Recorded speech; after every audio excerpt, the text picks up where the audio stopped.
It's transitioning. Just needs a minute. Okay. Okay, we'll just start all over. Second take. Yeah. Hi, guys. Thanks for joining. This is Essence of Life, an immigrant story. I'm Amanda Armagast. I'm Dr. Abbasi for Essence. And my name is Rafik Moore. I'm the guest today. Well, it is actually my absolute pleasure to have today Rafik here with us because we hear all the time about the American story, which is an immigrant story, and is always about the American dream, how we achieve it, and nowhere else we can achieve it. And as you were telling, this country is built by immigrant, Amanda, but here we have a story that shows us an example of that. So, so it's my pleasure to have Rafik here. So, Rafik, tell us a little about yourself, about your life, about your childhood, where you are from, and tell us a little so we know you a little more. So my name is Rafik Moore. I'm my name used to be Rafik Mukharamov. I changed it after I came here because of my desire to assimilate. I came to the United States in 1998. I grew up in Uzbekistan, which is a former republic of former Soviet Union. I'm Persian by descent, and went to medical school back home 4 years before I came here. I thought I'm going to go become a doctor, and I realized that my passions actually lie in finance Yeah. and real estate. Yeah. Yeah. As a matter of fact, you bought us this building. I So helped to find it. I actually flew to New York to negotiate because it wasn't listed. Yeah. Wow. I flew to New York to negotiate the price. I remember sitting in a entry in this big tower in Manhattan. They're like, "Who are you? What are you doing here?" So I came here to talk to the managing partner about this building because I can't get through to you guys. So I figured I'd call. That is so funny. You see, taking charge. I Yeah. think that is one of the success recipes. Essence of success is taking charge. Don't waiting for people come back to you. But I want to know about your childhood, Rafik. Tell me about how did you grow up? Because I'm going to tell you about mine. It was very humble. Yeah. Tell me about your childhood. Well, I grew up and my dad was a teacher. My mom was a homemaker. We did have a small business that we ran from home. That's the only way you can survive in back home is you have to have some kind of a business on the side to make a living. And I grew up through very tumultuous times because the Soviet Union has collapsed in 1991. And I was 13 years old when it did collapse. So you probably have a lot of memories from Yeah. that.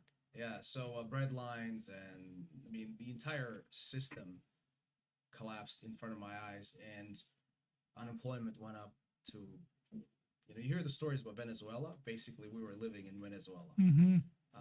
and there's just no opportunity, and it was really tough. Now economy's doing much better, Yeah. and things are much better. So four of us, I have a brother and two sisters, and from the childhood standpoint, I mean, we were very humble beginnings. My parents didn't have a lot of money. Coming to the United States, my dad, I remember, had to borrow money for my Yeah. transportation.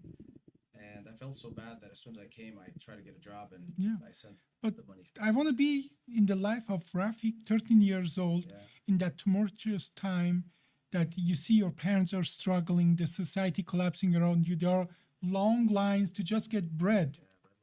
Is So- that kind of when you were saying this? Did that motivate you to become a doctor? Is that So, doctor is a something my dad wanted me to be because he felt like if you have a profession, you don't have to worry about. You always have a good living. yeah? right? You'll be Mhm. comfortable.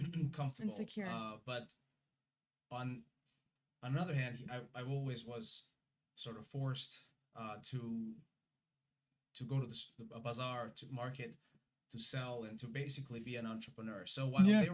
they were telling me that they want me to be a doctor, they're actually training me as an entrepreneur. Yeah. And at the age of 14, I actually dropped out of school temporarily And I said, screw it. I don't want, everybody around said, going to school means nothing. You're not you're not Right. gonna amount to anything. You should go and start a business, Yeah. or get a job actually. So I went and Nice stories coming.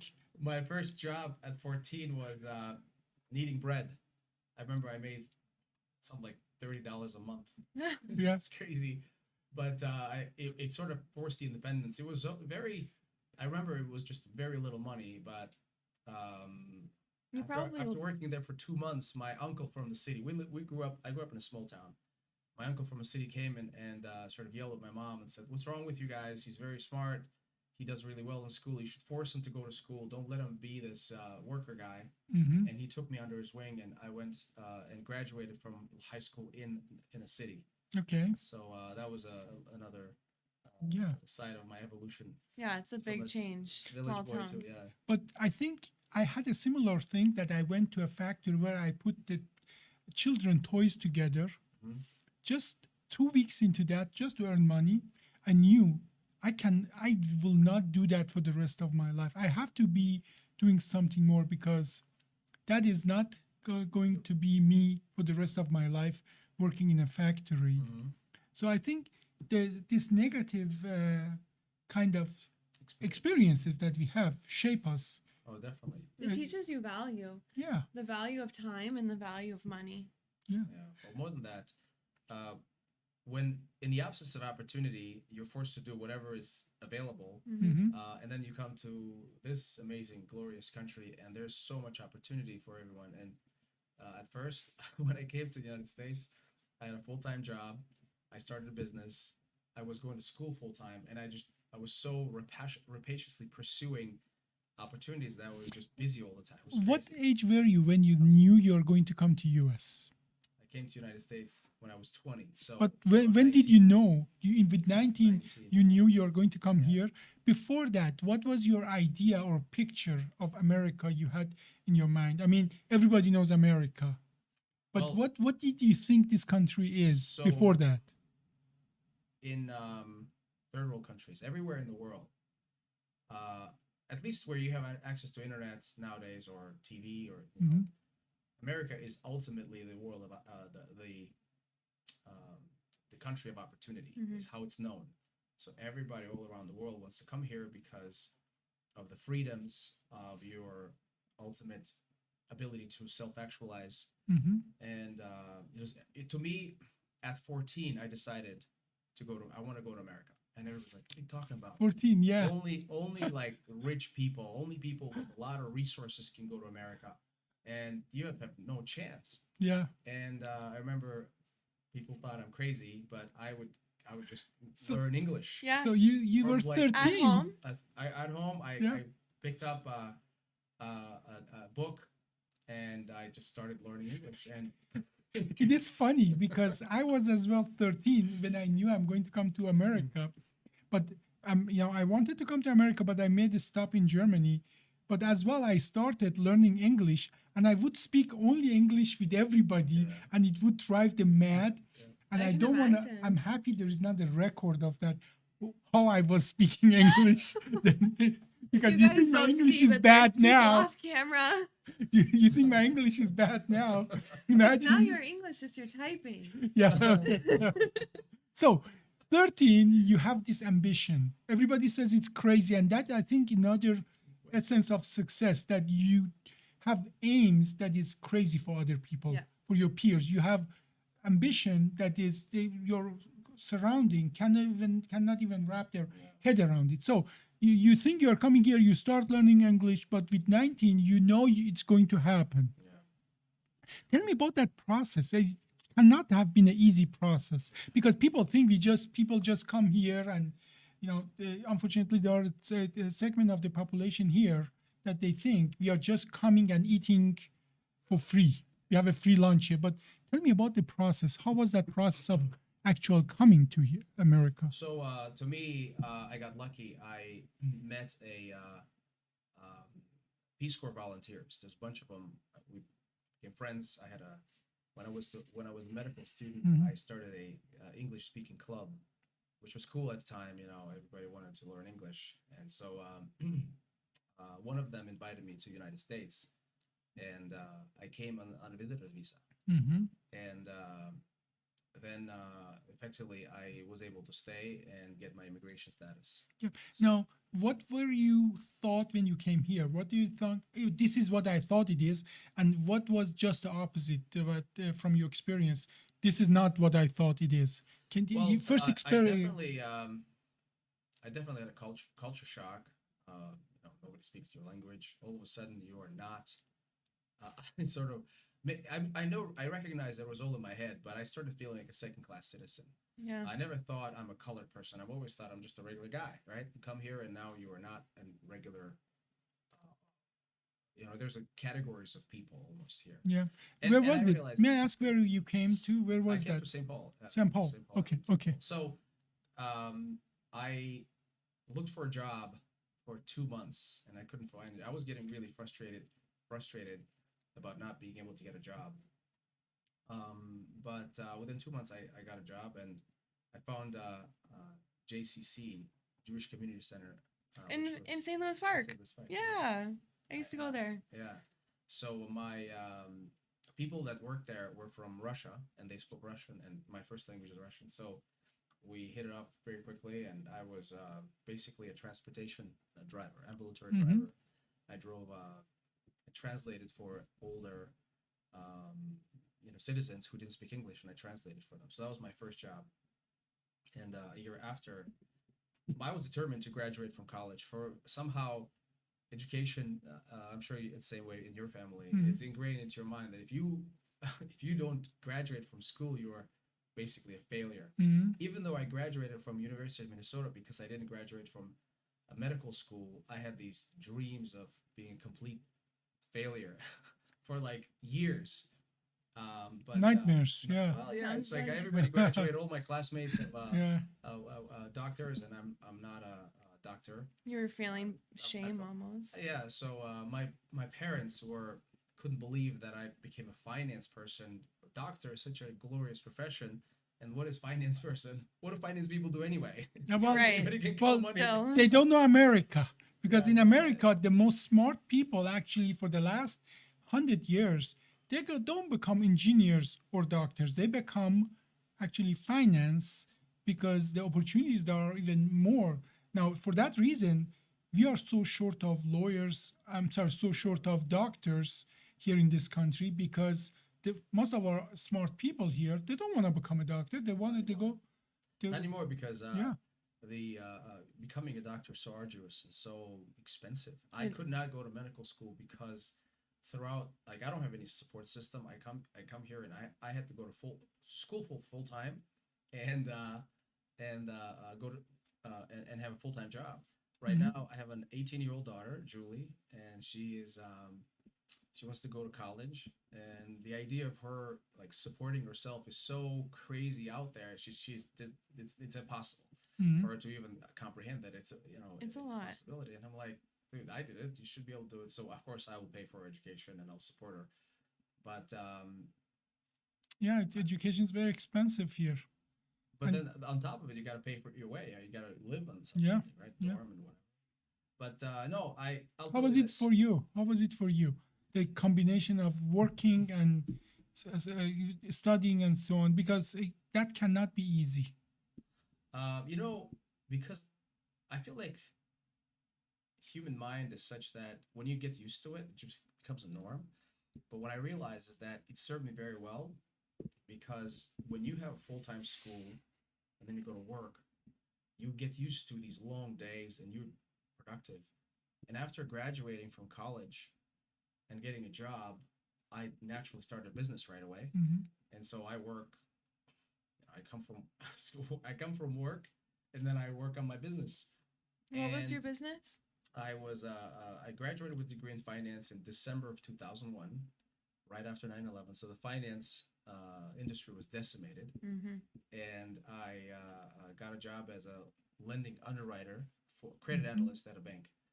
But I started a mortgage brokerage business, Okay. and uh, I would say that I had a lot of work ethic and determination, but I wasn't really disciplined, and I was too much of a sales guy and not so much of an organized like a CEO. I was missing a COO, So in 2003, I quit my job and started the business full time.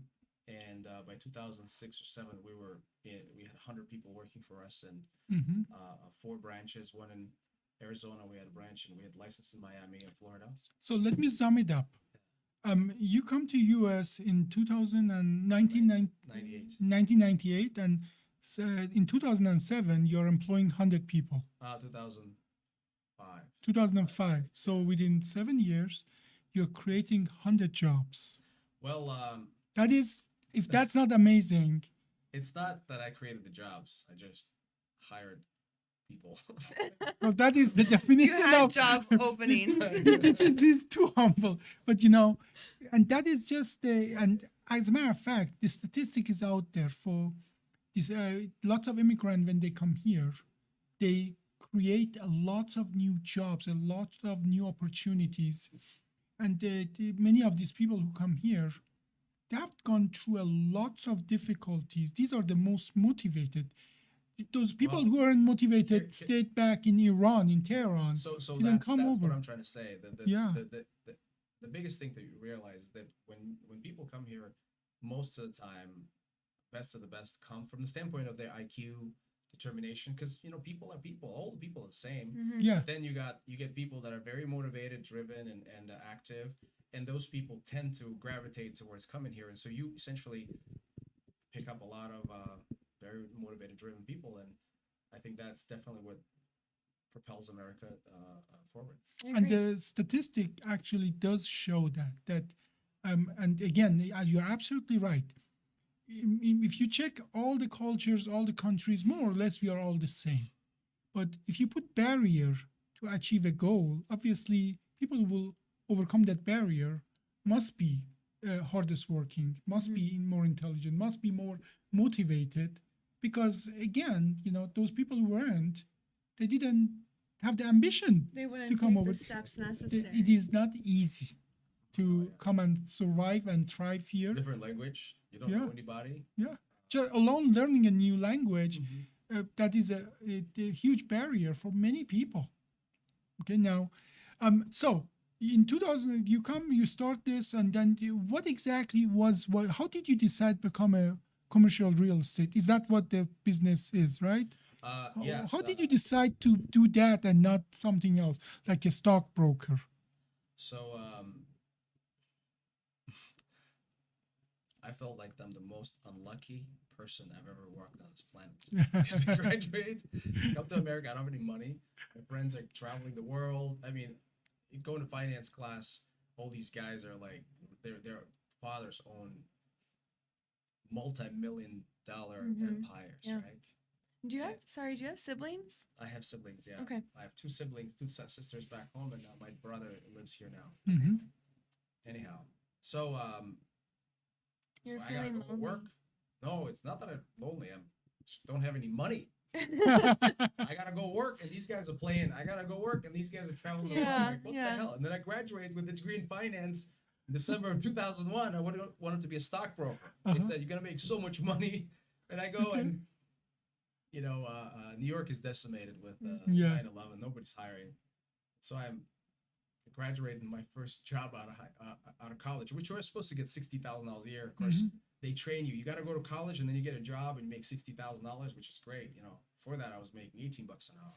So I graduate and I'm $12 an hour is my job. So step backward. Oh my Like god. this sucks. And then of course my immediate boss was such a redneck, and he would greet me with the word "Assalamu alaikum" Yeah. because he meant to hurt my feelings. Since 9/11 was so fresh, Yeah. and are you harboring bombs and are you making bombs? Yeah. What the hell are you talking about?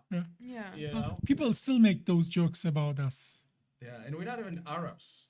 No, You know what I mean? We just look like them. we don't even speak that language. They still, I can't believe people still make those jokes. they do. They do. Anyhow, I'm over it. So, I hope. long story short, Well, got so mad at he it. and I, we hire those people now. I don't know about that. That's a I dark actually- He's joke. like, I That don't is know a about dark that. joke. I send him I away. don't hire people like that. I hire good people. I'm in the business of relationships. Yeah. Well, I hire, I give everybody a chance, and I prove prove them wrong that we are good people. Yeah, oh, Yeah. definitely, Yeah. definitely. So, and so the story of commercial real estate. Okay. This guy, I'm like I work a lot, and I'm used to working a lot. So if we have to do 8 files a day, and I do 15 Yeah. files, I'm really trying to show to him that I'm really like I'm trying to get some brownie points, right? Right. And then and over time, like a year later, year and a half later, he hires my subordinate because like they keep hiring new recruits. He hires my subordinate Josh to be my boss, and it was like a slap in the face. Yeah. It's like this is such bullshit discrimination, and I quit and I started my own business. And when I Did he, started my own, but did he do you a favor or what? yeah, No, definitely. not knowingly, not intended, but in a way, many of our success and have similar stories come from being overlooked, being disadvantaged, being on the wrong side of the fence. But you then know, that if I- motivates us. If Yeah, you let have your a victim, haters be your motivator. Yeah. if you get a victim mentality and you say, "Oh, because of my color, I'm broke. Because of my this, I cannot do shit." As a result, you sort of manifest everything you complain about into reality. So in our case, the more they push us, the more that we wanted to push back. And so in my case, I just started my own business, and in 2-3 years, I made 10 times more than my boss. And I got lucky. I mean that I got lucky. And of course, where unluckiness starts. No, but may I say 2008, something about being course, lucky? Yeah. Luck prefers prepared. Yeah. If you're not prepared to take advantage of the luck, luck means nothing. So, okay, so what happened Preparation then? meets opportunity, right? Yeah. Yeah. So in 2008, spigot got turned off, and there was a huge Lehman Brothers collapse. Oh, I remember that. As a mortgage broker, that's all we were selling. We sold everything they brought. We were like, so when and I had $1 million house, I had a Porsche, my wife didn't work, and I had payroll, and so there's no revenue coming in. And basically, I got completely wiped out. So having kind of gotten used to this consistent work ethic without realization, my job was a broker and my hobby was flipping houses. I was flipping houses on the side. I just buy, fix, and sell houses because it was a hustle, right? I It was loved it. exciting. It's fun. Yeah. It's fun, and duplexes, fourplexes. So when everything got collapsed, and many of my friends who did the business are still sort of moping around. They're very it's difficult when you go through this type of when you lose everything. But I pivoted, and in 2008-9, there was a lot of cheap houses To be flipped. So, and so I it teamed is up with good a to high have a net- hobby that is useful, I Yeah. teamed you up know? with a high net worth individual, kind of like you. The guy was really friendly. He said, "Look, I got a couple of $1 million on the bank. You can go work it. We'll split everything 50-50." I said, "Great." So I started buying houses, fourplexes, duplexes, and it was difficult starting out without that income. So there was a readjustment. But Mhm. 2010, 11, we did 60, 70 houses a year. Again, it's all this work ethic. Well, something that I think sets you apart from your people you went to school with that you were saying their parents have businesses and stuff is you had to build your own. So you knew what it was like to start from zero, where they were given not all given their luck, but a lot of them were handed things that you weren't. So you had to know how to adapt. And I think being used to downfall, being used to negative hardship, being used to failing, I think that's as well keep us Failing forward, apart from lots of people that we don't collapse, we don't break down, we don't just vanish under the carpet just because because we have failed before. We know how it feels. Yes, it is hard, but we are not going to break down in pieces like many people who are just successful, but then when they fail once, they don't know how to come out of it. I think it's all mental. And, Yeah. What I've been lucky, I guess I'm the luckiest guy because my dad taught me the value of education, and ever since I was a child, I used to read. like reading is the biggest superpower. If I had to give anybody advice, like your nephew, Yeah. reading and running are the two most important activities. Why? Oh, well, I'm reading, reading, Why? Reading is because every problem that's been not there, running. everything that has been Uh-huh. resolved in the in the humanity was documented somewhere. Yeah. So all the solutions you can find, you can find in the works that somebody has done. But running is very important because when you run and your back hurts and your legs hurt and you're out of breath, controlling yourself and pushing forward. gives you Don't tell that to your spine surgeon. Hey, you'll get more business from us runners, right? Well, I'm gonna as, do okay, Ironman, okay. hopefully. As a, Are you as really? Yeah. no, as a spine surgeon, We're if not big. if it hurts, stop. Yeah. Okay, Not- so it is good to be persistent in many things, but Don't hurt yourself. I cannot say if your back hurts, just go faster. Not as a spine surgeon, but figuratively, yes, you go through the pain of life, and so so go ahead. It's So getting I'll be very interesting. brief. I don't want to No, do no, the no, long no, story no, no, longer. no, no. No, It's good. Anyhow, It's interesting. flipping houses and whatever. And in 2012, I met a mentor, Alex, and my goal was to get 100 houses. I remember, and with 100 houses, I thought I'm gonna have passive income. You make about $300 a house on average in passive cash flow, and I thought out of 100 houses, I'll make 30 grand a month, and that's a good living. I thought. So, and I had about 82 houses at the time when I met him in 2012, and we just met at a bank party, and I told him about what I do, and he's like, "That's such a stupid business," and I just met this guy. It's like, that's disrespectful. It's like, why? He says, "Well, who are your tenants? You live in the United States of America. Who rents houses anyway?" Elon Musk. Well, yeah, I guess it's an anomaly. But he said people who rent houses, by and large, are people who are not exactly super successful now, are they? I was like, well, you make a point.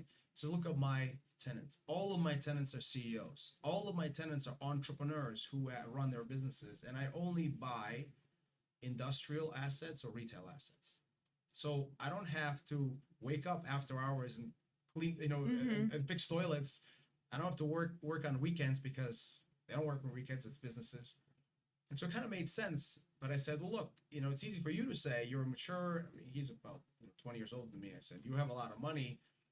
Buying commercial assets is really expensive. You got to come up with hundreds of thousands of dollars to buy any of them. But he says, look, you can make millions of dollars on it. And so in 2012, he said, you should buy this building, industrial building, in St. Louis Park for $2 million, and you will sell it for $3 million. And initially, I was like, if I buy it for $2 million, aren't there smart people out there who will figure it out? Why would anybody sell it to me? And who am I anyway? I had very low self-esteem at the time. Long story short, I bought the building, and lo and behold, a year and a half later, I sold for $3.2 million, and we made about $1.1 million or whatever on one deal, and that radically changed my life because I started doing more commercial real estate. My housing business continued, but I hired somebody to run it, and basically that's the story. And I go to these courses. I learn anything and everything about commercial real estate consistently, and now we're in 8 states.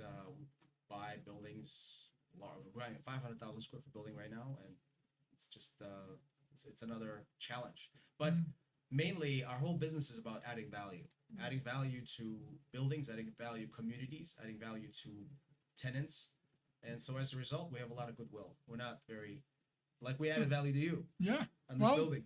I'm building my surgery center now. I It's a was great building. yeah, and it's a great. Just so you building. know, this building is a $10 million building, and we were able to get it for our friend right here for $4.5 million. Wow. Because that building in the form it was failing Yeah. because it wasn't really being put to a good use, and I think that is the value you're adding. You buy these distress values that are just not the asset but a liability for the owner, Yes. for the community, for even people who are actually renting it out, because if the declining kind of atmosphere hurts everybody, and then you turn them around to make it a value to everybody. And that's the goal. The goal is yeah. to make real estate affordable and accessible through the use of technologies, through the use of raving fan tenant culture is what we aspire to have in our companies. We want to take care of our tenants to the extent that they're so excited that they send us more tenants. Right. And that ultimately is what the whole business is all about. But buildings, by and large, landlords want to get more money, and very often the reason why we buy these buildings for that price is because there's a disconnect between the price and the value. The owners of real estate expect a certain price for their real estate, but the value is significantly lower because of deferred maintenance. See how excited he's about talking about that. I yeah. think So- the passion comes through. I've just been talking about Yeah. it forever. Yeah. But right now, the regional malls are struggling. Like we have Burnsville Mall right now, million square feet, and the owners are expecting a higher price. And we said, look, it's not going to work. We dropped the price threefold, and now we are going to be able to hopefully fill it with tenants. I hear a lot about it online, actually, the so that's- Burnsville Mall. Yeah. Caspian Group, if you hear Caspian Group is marketing it. Well, that's I think that's something that all communities look forward to bring the business back to their community, Jobs, yeah. and that brings the jobs and everything else. Now, in our podcast today is about the immigrant story. What message do you have for a 13-year-old or 15-year-old or 19-year-old Rafik in Uzbekistan? Well, What I want message to have do you a have for those broader people with message dream? because I don't want to segregate people into immigrants and non-immigrants. I think we're all, citizens of this planet, and I think we should help everybody. I think there's a lot of people here in certain parts of town that are struggling in the same way that I struggle back home. I totally agree. And I think it's all about education. It's all about giving people access to knowledge and opportunity. And I think I've seen a lot of that here. We have 40 people working at our company, and 60-70% of them are, red-blooded Americans. Yeah. And there's a lot of people that are driven, but the message is all kind of convoluted because of this whole woke mentality of entitlement, etc. And I try to teach them responsibility, and I try to teach them continuous improvements and growth mindset. This education, which is very close to my heart as well, and now you understand maybe the background why education is so important for me as well, educating my surrounding and the viewer and so on. This education goes beyond just a degree. This education goes in a way that just learning anything about the life, anything about anything. anything about anything. I like that. We should use that. Learning anything about anything, and that start with reading. That start with using every opportunity, and that is what I say.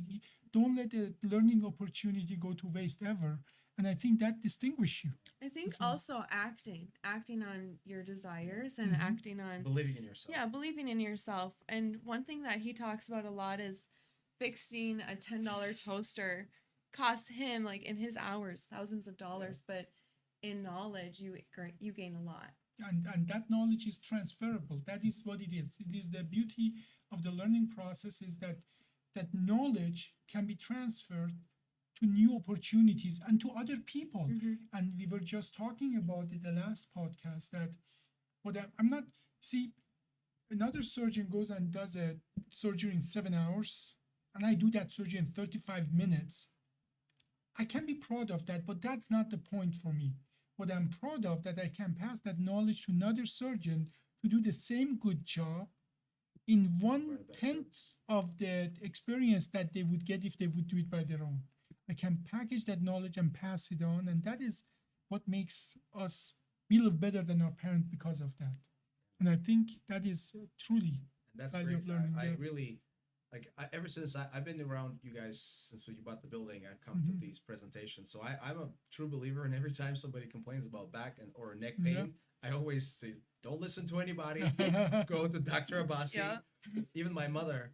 But everybody has an opinion, and it's not always a great one, because all of these opinions are filled with self-interest. Yeah. And ambulatory surgery, for especially back surgery, is so amazing. And my mom, I sent her here a couple of times. I've been busy traveling around, but she was bedridden for a while. And she's so scared, and everybody's like, don't do surgery, you're gonna be you're gonna lose your limbs, you're not gonna be able to walk. We just were talking in the last. Go. I have a term that. for that. It's called medically traumatized. Yeah. So she is so scared, and my only problem is I was too busy. I think she came with your. I don't know if she came here or whatever, but I need to grab her by her hand, bring her here, and get this problem fixed, because it appears and then it disappears again. And right now she's in that. But I know it's gonna happen again, and she's like bedridden for a week. She can't walk. Yeah, well, that is what we were talking about in the last podcast. That that it's a problem that really limits people's life. But she must be proud of you for what you have achieved. I'm sure she's proud of me. My job is to make my kids, my wife, my family proud. But I'm very blessed. I'm not gonna hide it. I'm super blessed to be here, and I'm at the stage of my life where I want to share. I want to help people.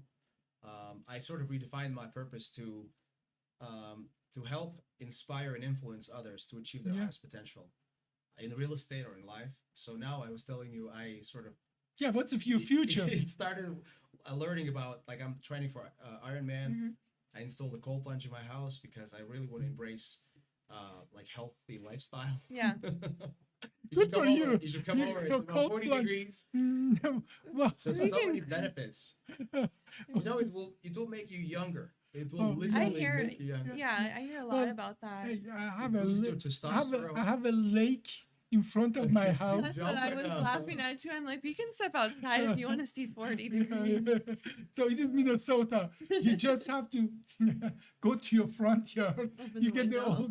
open the window. You get the cold plunge. No, It's but that's about efficiency. amazing. Yeah, it's about efficiency, and it is about like a total body thing, immersion, right? Yeah. I mean, I used to have a cold plunge outside. I live on a little lake. You've been in my house, but it freezes over and it's inconsistent. And so, having installed it, I have this. It cools. Water is cool. Yeah. I turn it on. Boom! I got 40-degree. We should suggest that to some Texan when we Yeah. go Well, there they're, to see how they Isn't it receive similar to that. cryotherapy? Cryotherapy. Yeah, it's a Pretty similar similar. effect, except it costs less. Cryo is like what, $80? I For 3 haven't minutes? been. I haven't been.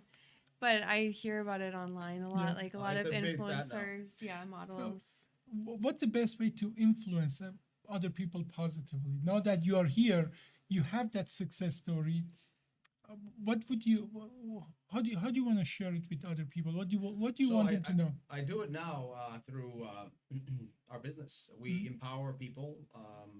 For example, we're opening a restaurant, Mitos. It's going to be the best, of course I'm biased, the biggest and the best Mexican restaurant in Minneapolis. And this particular entrepreneur and he actually runs a restaurant right here called Los Grandes. You should check it out. It's a seafood restaurant, not too far. It's on Highway 13, very close. Yeah. So it's a third restaurant for this guy, and we basically bankrolled the acquisition of the building and we invested in the business. So invest in other people with dreams. Invest in other people's dreams, through real estate though. I don't invest in stocks. I invest in Bitcoin. I lost a lot of money. So I don't do that anymore. But mainly anything. You and I are the only people who lost on Bitcoin. That's Come just. It's nothing compared to the kind of impact we can have. But mainly, what I want to say is the way I want to share is like your cousin right here, right? I know exactly what he needs to do to get to the level he wants to get to. So if he listens, and if he, in case of your wife, for example, she came and worked, she's set. She doesn't have that drive. Her job is different. But for a young guy who's got energy and excitement in his eyes to Mhm. do it, I have the pathway. I mean, you have to go through certain courses. You need to mentorship and create, find a high net worth individual to Mhm. bankroll the deal, and you have to pay to make sure that it's a win-win situation for both. And 5 years, and he is a multimillionaire. Yeah. Well, um, has been really amazing to Mm-hmm. hear your story, Rafik, and I have been observing it. It's not just you have been in my house, I have been in your house, I have been, and this is a genuine story. So it's really truly my pleasure to Thank have you. you here, and that is sort of a fresh air that see these stories are real. It's not just a cliche Yeah. from something else. Now, to people who say we have enough immigrant, we don't want to have more of them. They are just to people on the other side. If they would sit on this table and say, obviously your story is contradictory to their thing, but what would you say to somebody like think we should close our borders and don't let people come I in? think What would you say to them? the issue that most people are referring to, and it's of course such a big political situation, political issue. It's the legality of immigration versus there is legal ways to come to this country through various visas like H1B, EB5. There's a lot of ways to come here legally, but this illegal immigration is what they think is creating problems. But nobody wants to do these jobs. So like, build that wall. Yes, build the wall, but nobody will pick those strawberries in California. The issue is nobody wants to work. So I don't really I don't get involved in politics. All I will say is that if you have abundance mindset, there's so much opportunity, and nobody's going to take nobody's take an opportunity away from you.